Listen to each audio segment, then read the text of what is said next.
अपने सुन रहल छी गीत सागर के प्रस्तुति। सुन सुन हे गे रानी तोहर देख का जवानी, सुन सुन हे गे रानी तोहर देख का जवानी। करे छोनी होरा सब छोड़ा कुमार गे कन दो देने, हे गे दो देने कन दो देने।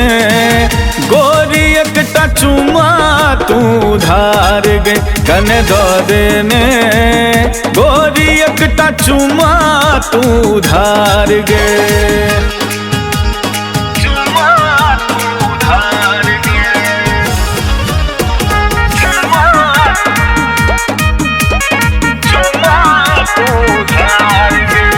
एना ने बाज जे तू लग में सहट जो, कहै छियौ हम करेजा में सट जो।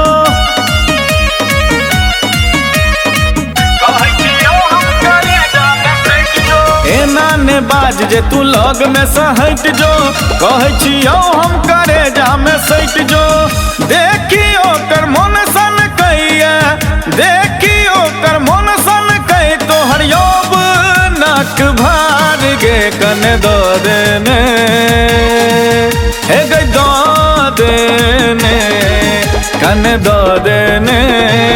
गोरी एकटा चुम्मा तू धार गे कन दो देने, गोरी एकटा चुम्मा तू धार गे।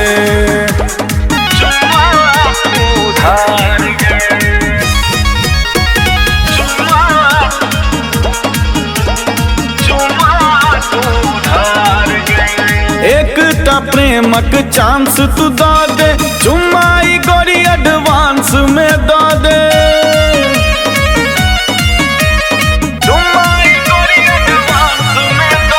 एकटा प्रेमक चांस तू दो दे, चुम्माई गोरी एडवांस में दो दे। बाद में हम लिख देबो, बाद में हम लिख देबो तोरे नाम बिहार गे कन दो देने, हे गे दो देने कन दो देने। गोरी एकटा चुम्मा तू धार गे कन दो देने, गोरी एकटा चुम्मा तू धार गे।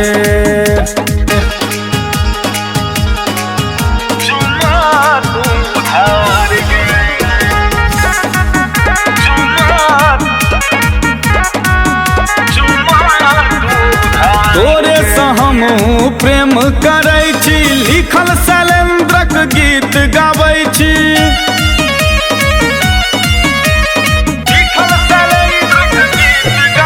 हे तोरे से हम प्रेम करै छी, लिखल शैलेंद्रक गीत गाबै छी। गगन आनंद तोरे पर, गगन आनंद तोरे पर धरतो प्रेमक बौछार गे कन दो देने, हे गे दो देने कन दो देने। गोरी एकटा चुम्मा तू धार गे कन दो देने, गोरी एकटा चुम्मा तू धार गे।